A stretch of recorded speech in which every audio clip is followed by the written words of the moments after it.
Kemudian adalah tadi ya, masyarakat malah dapat insentif.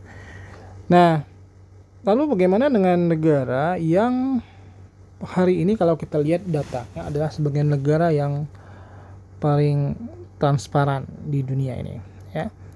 Kalau kita lihat data corruption index misalnya ya, data dari International Perception Index ya, Transparency Index ya, bahwa negara-negara yang umumnya tidak banyak tingkat korupsinya adalah negara-negara yang berada di negara Skandinavia. Nah, relevansinya kenapa negara seperti Skandinavia, seperti kita ambil contoh misalnya Norway ya, Swedia, Finlandia ya, Denmark atau kalau di luar negara ini misalnya ada New Zealand ya, Selandia Baru. Nah, negara-negara ini sebenarnya kalau kita perhatikan ya, adalah negara-negara yang memiliki rezim teks yang kuat ya. Rezim pajaknya kuat, sehingga kemudian tadi ketika ada pajak yang luar biasa kuat, kemudian negara melakukan disinsentif ya, kita sebutnya disinsentif kepada warganya ya.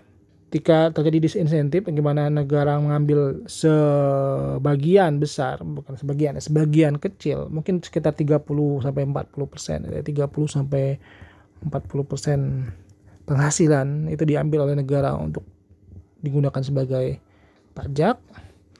Yang terjadi kemudian adalah tadi adanya awareness dan partisipatif masyarakat untuk mengontrol kemana uang itu dipakai atau digunakan oleh negara. Nah, mungkin ini juga yang bisa menegaskan kenapa daerah yang cenderung mengandalkan sumber daya alam cenderung tidak transparan, tidak akuntabel, tidak partisipatif, tidak terbuka ya.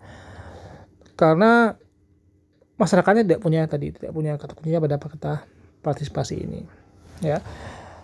Nah, lalu kalau kita perhatikan juga ya, kalau negara yang GDP per kapitanya terbaik ya di dunia ini adalah negara-negara ini juga ya, GDP per kapitanya, artinya tingkat kemakmurannya paling makmur di dunia ya. Ya, kita kenal dengan istilah rezim teksnya disebut istilah welfare state ya, negara kesejahteraan ya.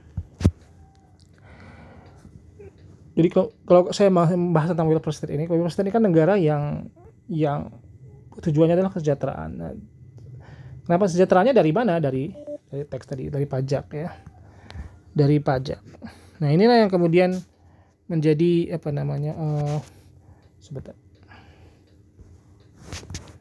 jadi andalan dari negara-negara Skandinavia teks tadi. Kita banyak bercerita tentang negara welfare state ya, tapi kita nggak siap di pajak. Nah, ini yang jadi masalah ya. Kita selalu ingin mengatakan pendidikan gratis ya, kesehatan gratis, tapi kalau di pajak kita nggak mau ya. Nah, enaknya di Arab Saudi atau negara-negara Timur Tengah itu ya, mereka bisa memberi pajak tanpa harus mereka bisa memberi subsidi ya, tanpa harus menaikkan teksnya minus ya. Nah, di negara welfare state itu awalnya negara-negara yang mendistribusikan kemakmuran. Jadi kalau mau pendidikan gratis, kesehatan gratis, maka siap-siap di pajak.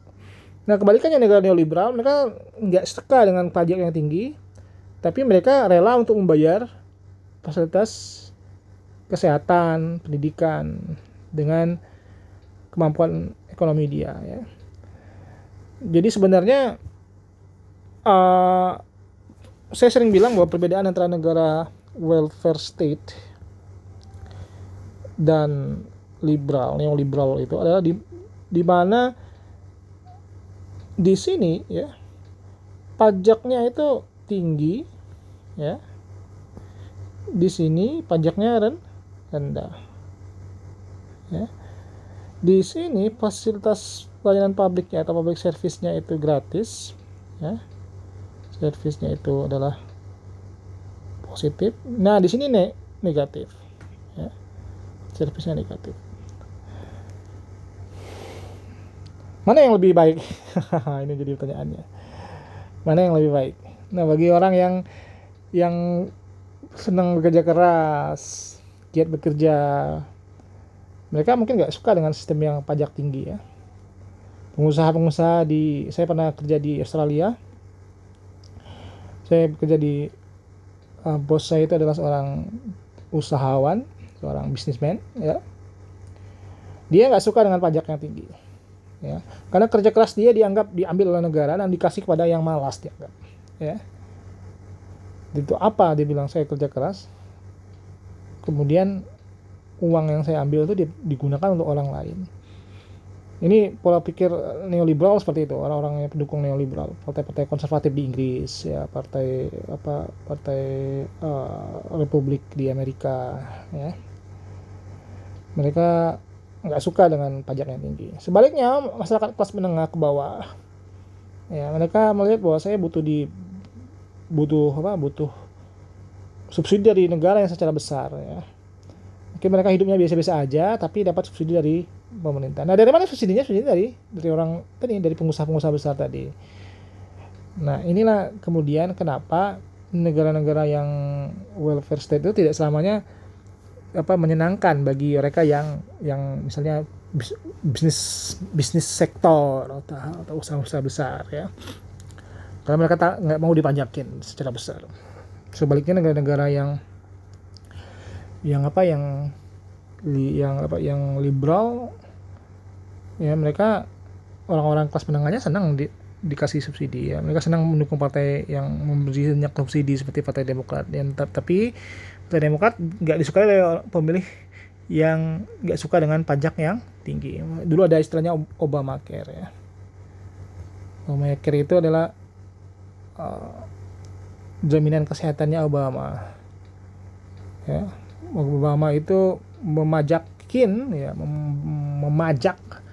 orang-orang kaya untuk diberikan uangnya kepada jaminan kesehatannya orang-orang miskin. Ketika itu kenapa Obama bisa menang?